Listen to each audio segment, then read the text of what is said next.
Hi అండి, welcome to Anu style corner. ఈ వీడియోలో రెసిపీ వచ్చేసి వంకాయ ఎండి చేప అండి. వంకాయ ఎండి చేప కాంబినేషన్ చాలా టేస్టీగా ఉంటుంది. ఇంతకు ముందు వీడియోలో నేను పోటుకు వెళ్ళి రేలు చేపలు తెచ్చినప్పుడు ఎండి చేపలు కూడా తెచ్చానని చూపించాను కదండి. ఆ చేప ముక్కలతోనే ఇప్పుడు కర్రీ చేస్తున్నాను. నేను ఎప్పుడు ఇవి తినలేదండి, కానీ మొదటిసారి టమాటాలు వేసి వండాను, చాలా బాగుంది. అందుకని చెప్పి మళ్ళీ వంకాయలో వేసి మీ అందరికీ చూపించాలని కర్రీ చేస్తున్నాను. ఈ ముక్కలు అసలు ముళ్ళే లేవండి. ఈ కూర చేయడం కోసం 1/2 కిలో తెల్ల వంకాయలు, అలాగే ఎండి చేప ముక్కలకు 1/2 కిలో తీసుకున్నాను.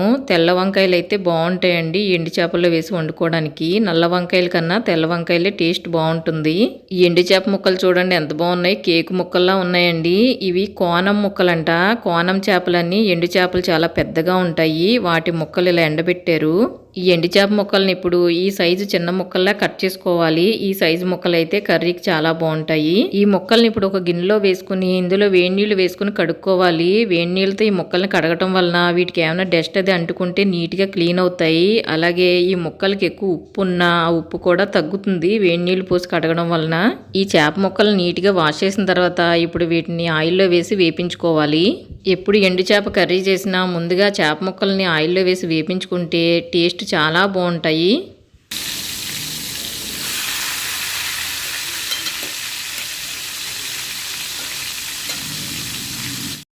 ఎండు చేప ముక్కలు వేపించుకునేటప్పుడు చాలా జాగ్రత్తగా వేపించుకోవాలండి. కొన్ని చేపలు అయితే విడిపోతాయి, అందుకని ఎక్కువ గరిటతో కదిపేయకుండా స్లోగా వేపించుకుంటే ముక్క విడిపోకుండా తీసుకోవచ్చు.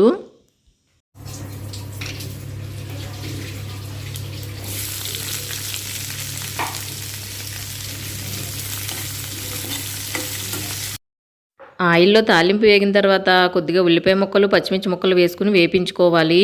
ఈ ఉల్లిపాయ ముక్కలు వేగేటప్పుడే ఇందులో కొద్దిగా ఉప్పు అలాగే పసుపు వేసుకుని వేపించుకోవాలి. ఉప్పు ఎక్కువ వేసుకోకూడదండి, ఎండు చేపల్లో ఉప్పు ఉంటుంది కదా, లాస్ట్లో టేస్ట్ చూసుకుని అప్పుడు వేసుకోవచ్చు.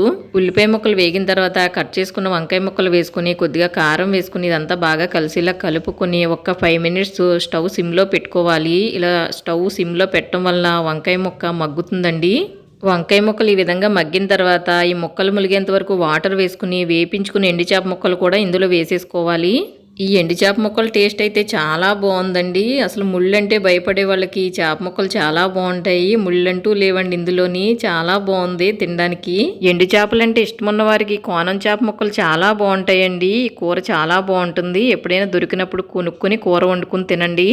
స్టవ్ మీడియంలో పెట్టుకుని ఇందులో ఉన్న వాటర్ అంతా ఎగిరిపోయే వరకు ఎగరబెట్టుకోండి, కూర రెడీ అయిపోతుంది. మనం ఏ కూర వండుకున్నా స్టవ్ హై ఫ్లేమ్లో కాకుండా మీడియంలో పెట్టుకుని వండుకుంటే ఆ కూర టేస్ట్ ఇంకా బాగుంటుందండి.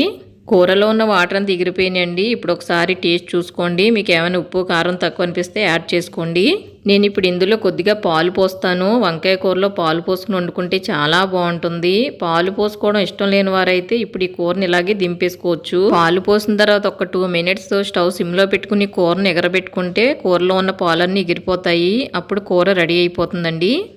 చూడండి, పాలన్నీ ఎగిరిపోయి కూర రెడీ అయిపోయింది. చాలా టేస్టీగా వంకాయ ఎండి చేప కూర రెడీ అయిపోయిందండి తినడానికి.